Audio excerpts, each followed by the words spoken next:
relajado en ese sentido. Continuamos, hermano, con la serie de estudios sobre el mes de la Biblia. El primer domingo de septiembre, junto con nuestro hermano Juan Pedro, tratamos el asunto de la canonicidad o el canon como tal. Básicamente lo que estamos estudiando a lo largo del mes de septiembre es lo que se conoce como la doctrina y la bibliología, que es el estudio, todo lo concerniente o relacionado a la palabra de Dios, ¿no? Su inspiración, su revelación, la iluminación, la canonicidad, cómo se va componiendo, ¿cierto? O escribiendo históricamente la palabra de Dios. Respecto de la canonicidad y la composición de la Biblia, lo vimos la primera semana de septiembre. También nuestro hermano Juan Pedro, por su parte, hizo un buen trabajo hablando de cómo se fueron componiendo tanto el Antiguo como el Nuevo Testamento. El día de hoy queremos ver otros asuntos, o tocar otros asuntos referidos a la palabra de Dios, como su revelación, su iluminación. También queremos hablar de la inspiración y la inerrancia de la Biblia. Estos términos, aunque suenan como a primera instancia medio técnicos, en realidad son bastante sencillos cuando uno lo explica o lo entiende lo que esto significa. Por favor, 2 de Timoteo capítulo 3, versículo 16 y 17 para el versículo base, digamos, para el estudio de hoy. Estamos en tiempos, hermanos, donde la verdad es puesta en duda. Un relativismo prolifera, ¿cierto?, en nuestra sociedad moderna. No hay verdades absolutas o no hay verdades, ¿no? Cada persona puede plantear su propia opinión. Y en muchos casos la opinión de los hombres busca reemplazar la autoridad de Dios. Por eso, hermano, necesitamos nosotros recordar que la palabra de Dios es absoluta, eterna, y por sobre todas las cosas es suficiente. No es un libro cualquiera, es la voz viva de Dios para cada generación. Eso es la palabra de Dios, hermanos. Y como creyentes afirmamos, creemos que la Escritura fue revelada, inspirada, no contiene errores y tiene el poder de iluminarnos a entenderla, ¿cierto?, por medio del Espíritu Santo. En ella, en la palabra de Dios, nosotros podemos encontrar dirección segura para la salvación, para la formación de nuestro carácter y para tener esperanza. Toda la Escritura es inspirada por Dios y útil para enseñar, para redarguir, para corregir y para instruir en justicia. Hermanos, si queremos escuchar la voz de Dios, hoy solo tenemos que abrir la Biblia y allí está lo que Dios quiere hablarnos a nuestra vida. Toda la Escritura es inspirada por Dios. Eso significa que Dios dio a conocer lo que Él quería que nosotros supiésemos de Él por medio de su palabra. Es decir, que Dios se ha revelado a nosotros. En el libro de Hebreos, capítulo 1, versículo 1 y 2, vamos a verlo allí en pantalla.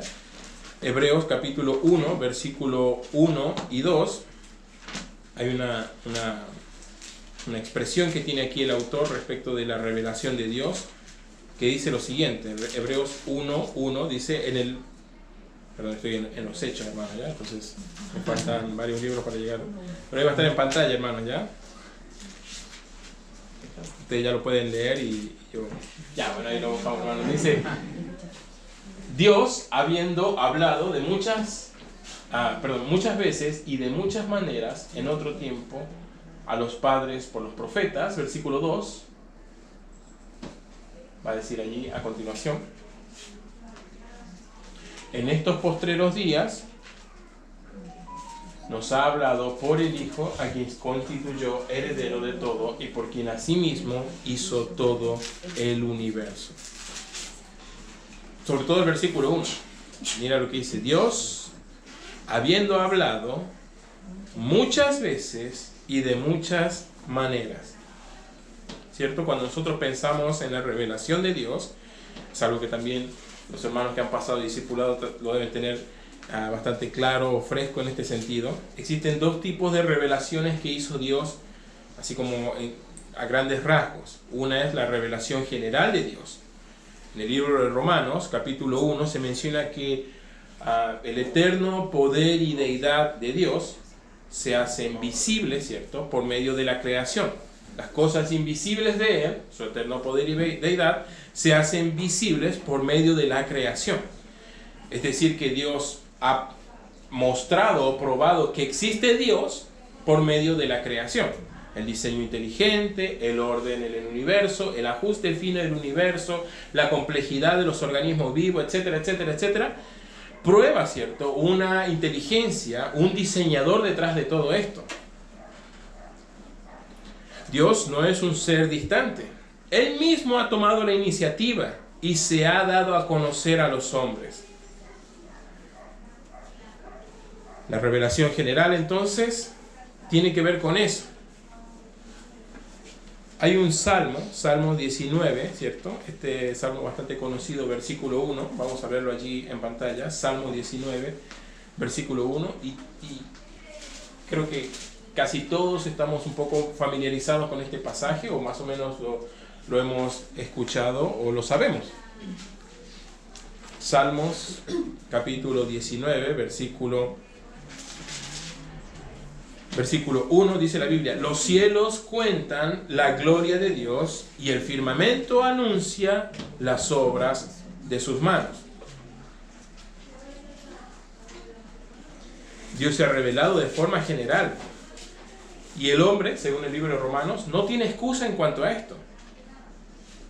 La creación prueba que existe Dios. Sin embargo, para decirlo de alguna manera, no es suficiente esto para la salvación.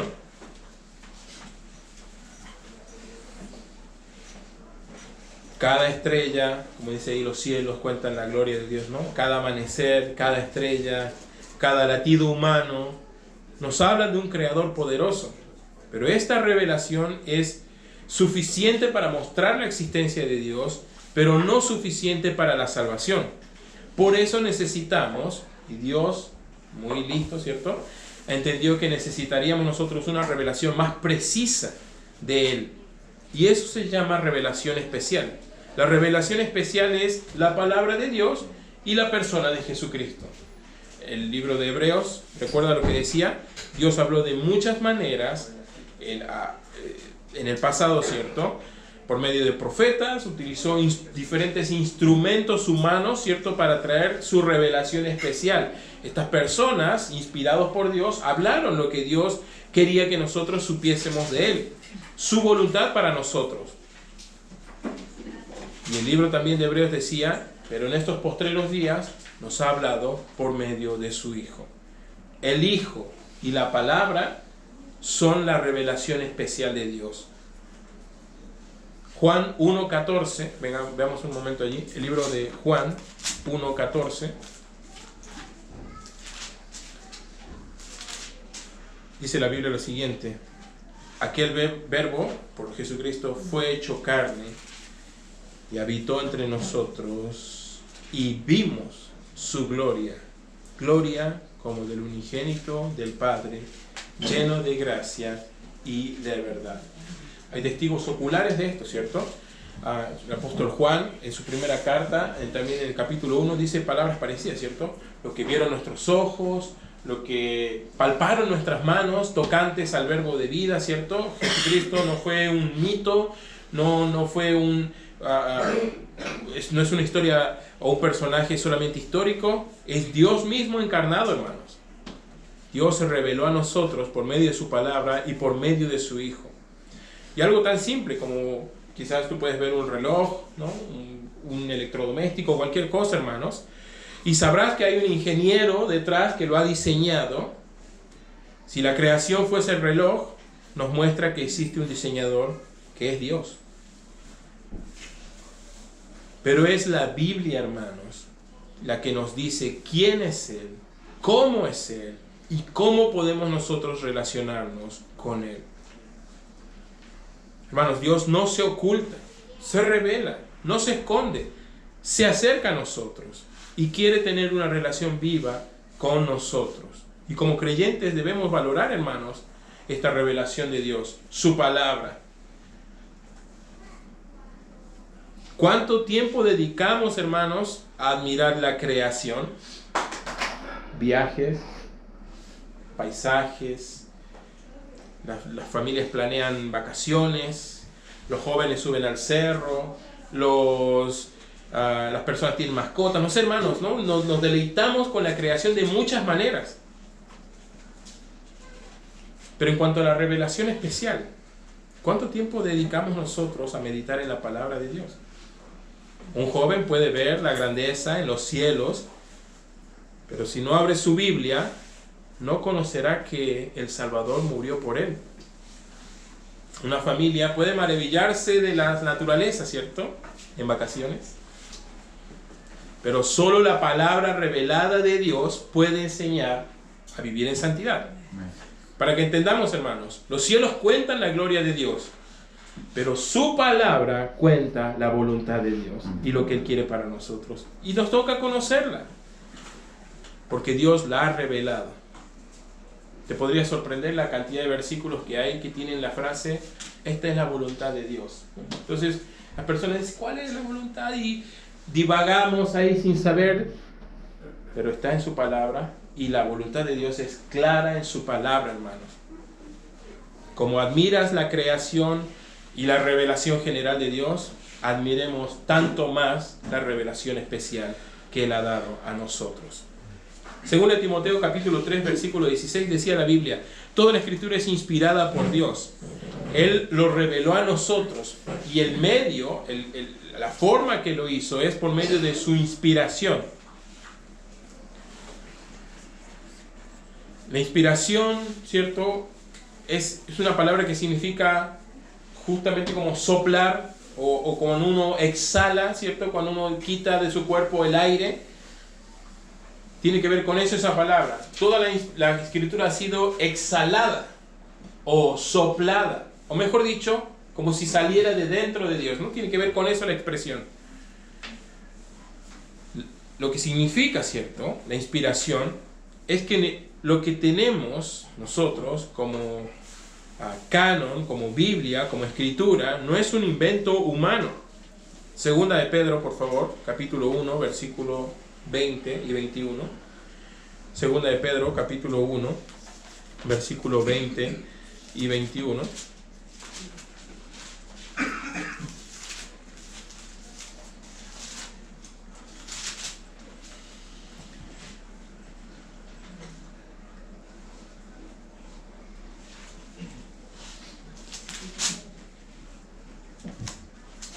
Dice la Biblia lo siguiente, hermanos. Entendiendo primero esto, que ninguna profecía de la Escritura es de interpretación privada, porque nunca la profecía fue traída por voluntad humana, sino que los santos hombres de Dios hablaron siendo inspirados por el Espíritu Santo. Versículo 20. Lo que tenemos en la Biblia nosotros como canon, hermanos, no es autoritario de los hombres. No es arbitrario que estuvieran allí, lo que nosotros conocemos como canon, sino que Dios mismo es el autor, hermanos.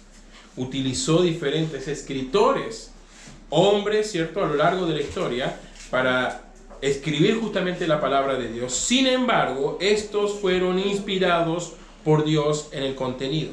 Y nosotros algo lo mencionamos la primera semana de septiembre cuando hablamos sobre el canon, ¿cierto? Que habían libros que estaban en el canon y libros que no estaban en el canon.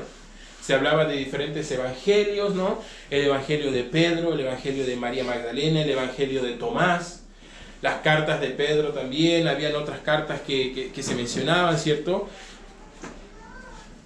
Hay un canal muy conocido, ¿no?, cuyo logo es con una H, ¿no?, del grupo Discovery. Entonces ahí siempre hablan de los libros perdidos, ¿no?, el evangelio de tal, cómo poder, la iglesia ha ocultado tales libros y cosas por el estilo. Y yo mismo puse el ejemplo de Pablo.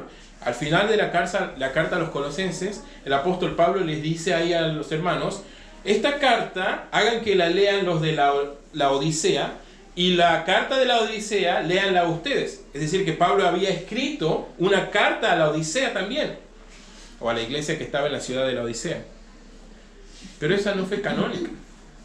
Estos hombres escribieron muchas cosas, pero solo lo inspirado por Dios es canon. ¿Se entiende, hermanos? Entonces, muchas cosas se escribieron a lo largo de la historia. Y algunos de estos libros ciertamente tienen valor histórico. Yo mismo recuerdo cuando prediqué primera y después segunda de Corintios. Yo, en la última lección allí del libro de segunda de Corintios, tomé tiempo para citar a Clemente, uno de los padres de la iglesia, que escribió 3 cartas a los Corintios. Estas cartas no son canónicas, pero tienen valor histórico.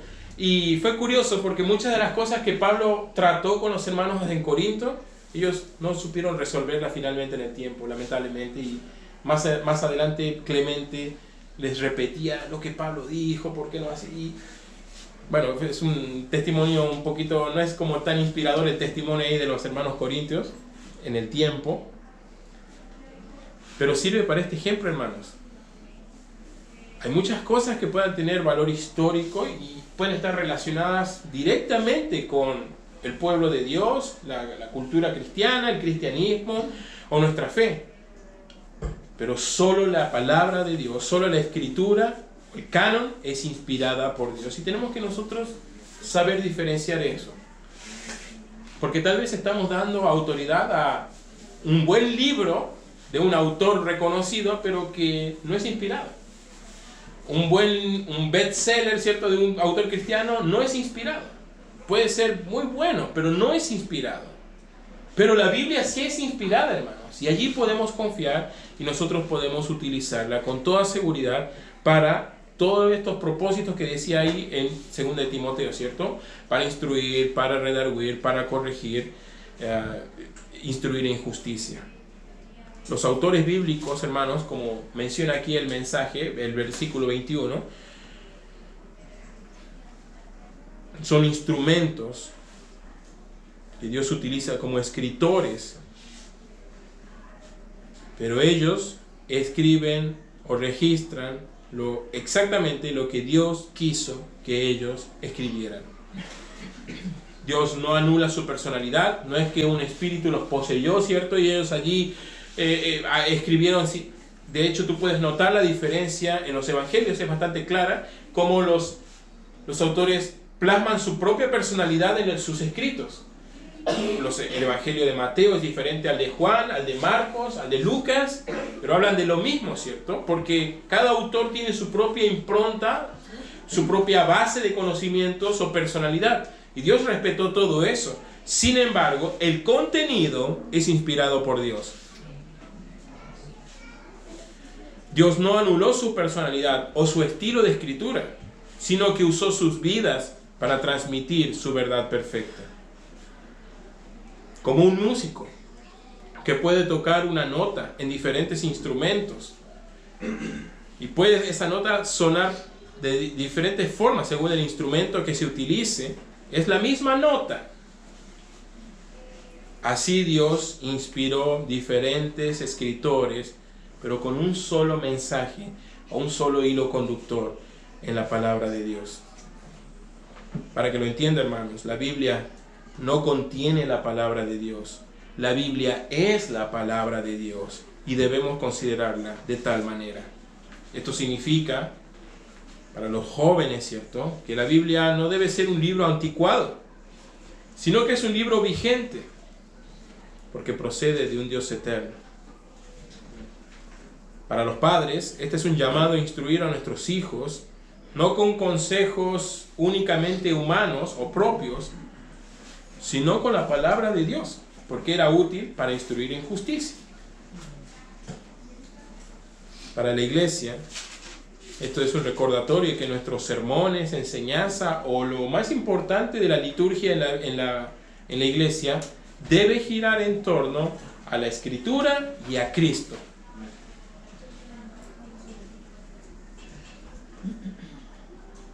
Salmo 19, versículo 7, por favor. Salmos 19, versículo 7. Vamos a ver lo que dice allí la palabra de Dios. Salmo 19, versículo 7. La ley de Jehová es perfecta, que convierte el alma. Es fiel, que hace sabio al sencillo. ¿No? Está sabio al sencillo, no solamente tiene que ver con sabiduría, sino salvación, ¿no? Tiene que ver con salvación, ¿no? El sencillo es el incrédulo en ese contexto, entonces convierte el alma, hace sabio el sencillo, son dos cosas que está diciendo lo mismo, ¿cierto? Trae salvación. Pero no, más allá de este detalle, el punto es versículo 7 al principio. La ley de Jehová es, ¿qué cosa, hermanos? Perfecto. ¿Cuántos errores tiene algo que es perfecto? A ver, ¿no? Esa es tu verdad. Mi verdad es que... No, hermano. No faltaría alguien que diga así, ¿no? Entonces, tu verdad, esa es mi verdad. Ya, pero sin embargo, bien, aquí tenemos, ¿no? Es perfecta. Esto es algo que se conoce en la bibliología como la inerrancia de la Biblia. Es decir, que la Biblia no tiene errores. Justamente era algo que nosotros mencionamos en el primer sermón sobre el mes de la Biblia, sobre los requisitos para que un libro sea considerado canon, ¿cierto? Tenía que ser hecho por un autor, escritor que fuera directamente seguidor de Jesucristo o directamente seguidores de los seguidores directos de Jesucristo, ¿cierto? Un discípulo de los apóstoles o un apóstol, ¿no? Un apóstol como Mateo, como Pedro, como Pablo, o un seguidor de los apóstoles como Marco o como Lucas.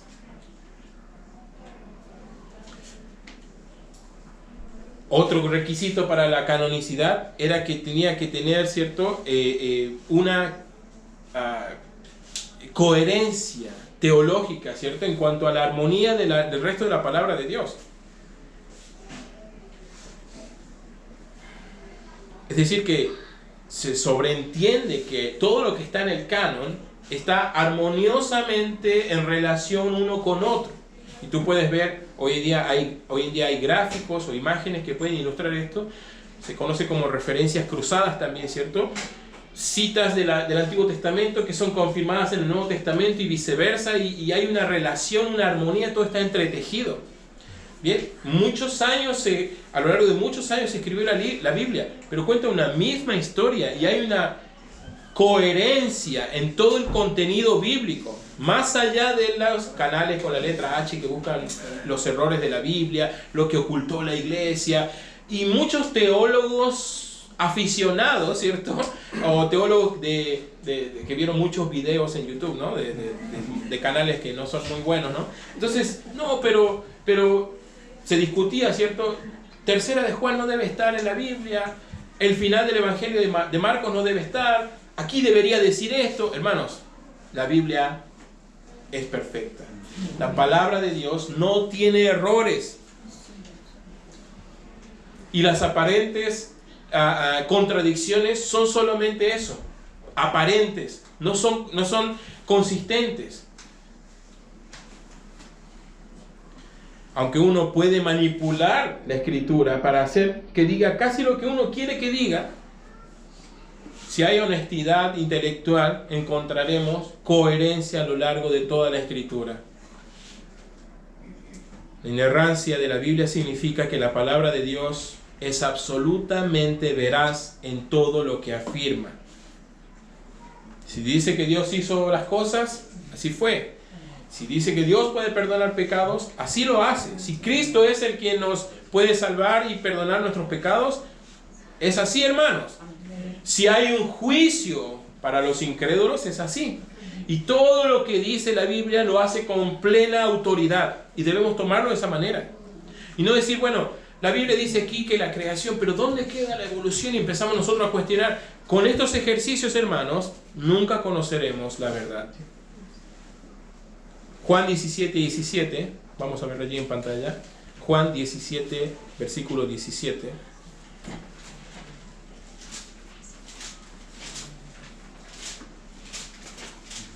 Juan 17:17 dice la Biblia ahí: santifícalos en tu verdad, tu palabra es verdad.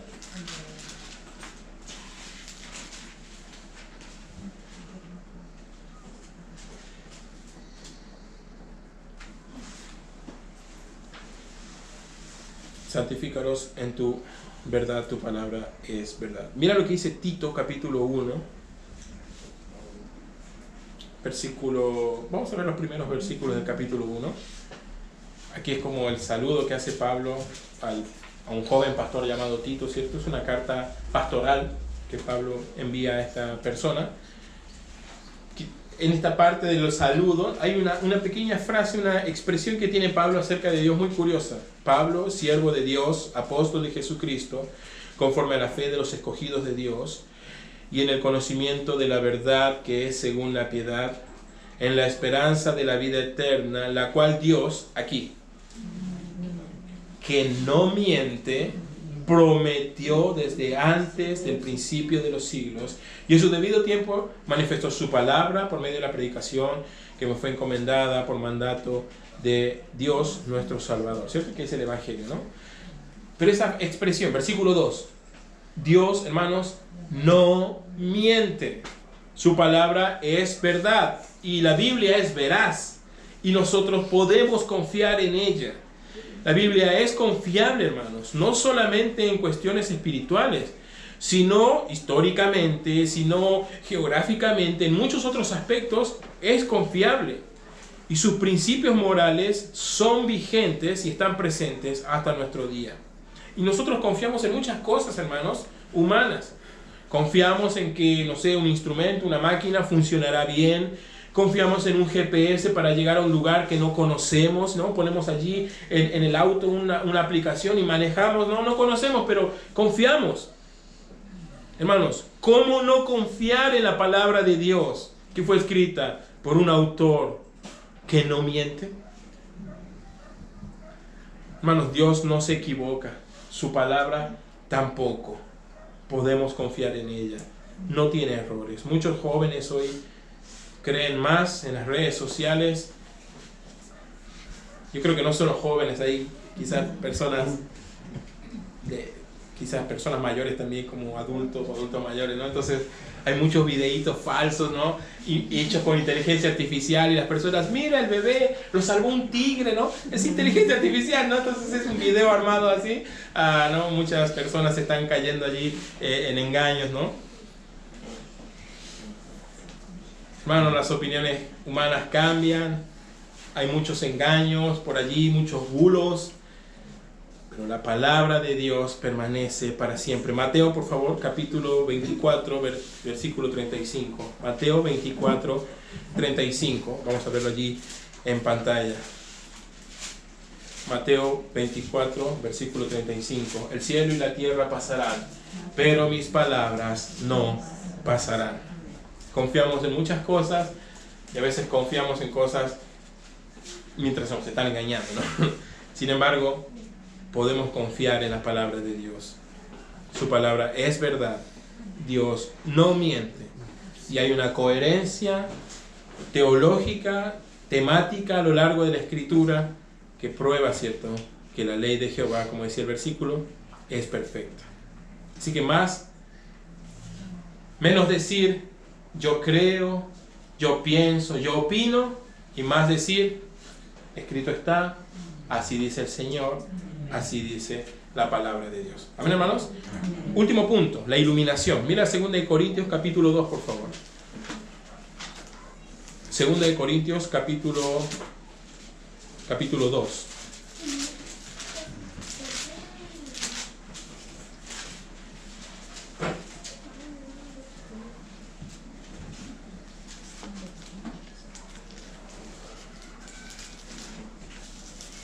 Creo que es 1 de Corintios capítulo 2, ya. Entonces, bien, hermano, los errores somos nosotros los que erramos, no la Biblia, ¿eh? Ahí está la ilustración para mi punto, ¿ya? Bien. Ocurrió inmediatamente, hermanos. Bien, 2 de Corintios capítulo 2. 1 de Corintios capítulo 2. Bien, hermano, se cumple siempre la regla, ¿no? Fallamos nosotros y no la Biblia, amén. Amén.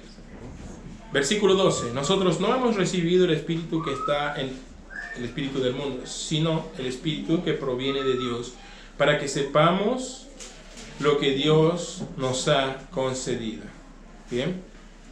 Nuevamente, ¿no? Estos canales, ¿no?, que buscan el lado B de las cosas cristianas y los secretos de la iglesia y de la Biblia, no sé, cosas por el estilo, hermanos.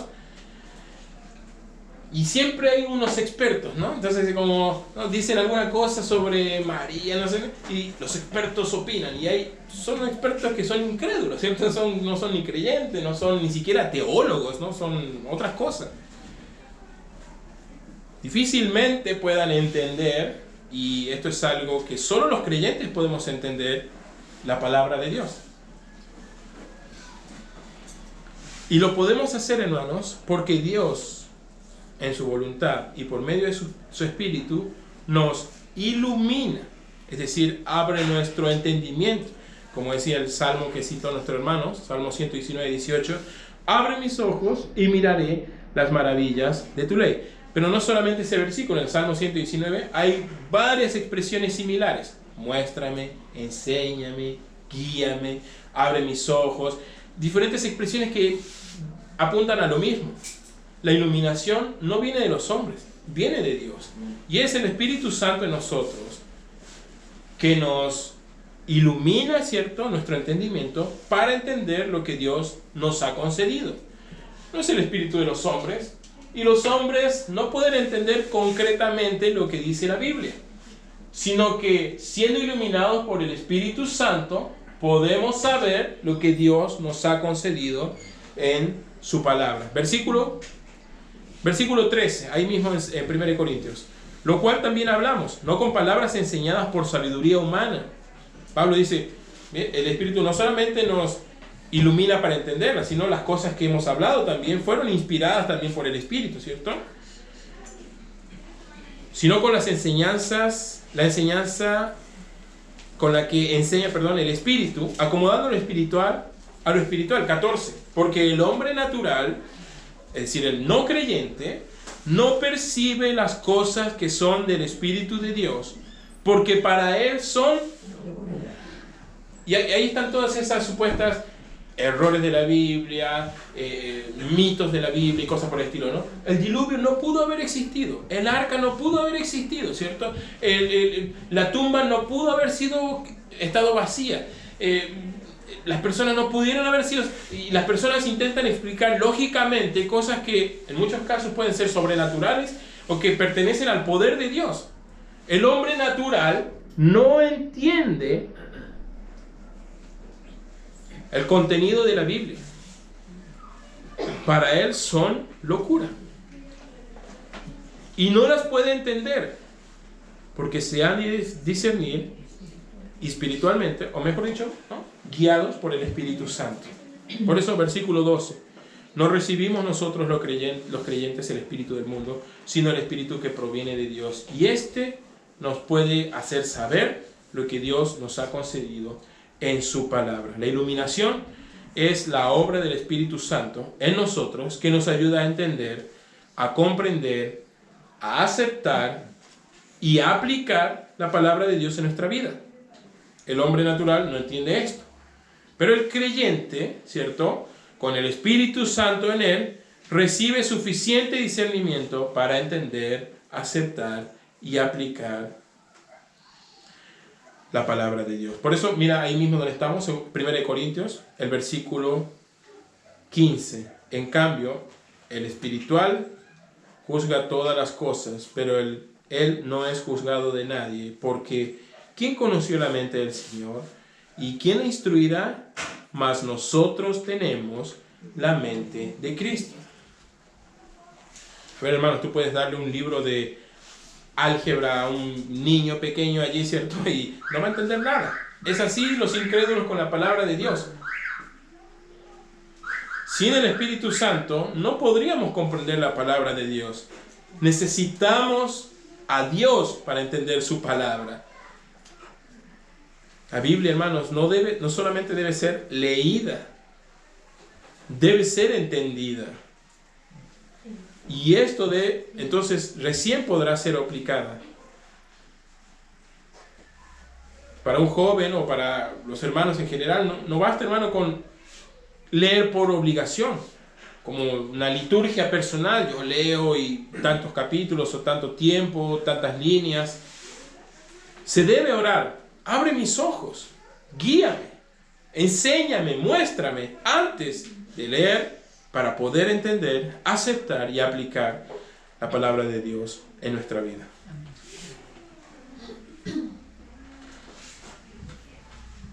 La palabra de Dios, entonces, la Biblia es perfecta en cada aspecto.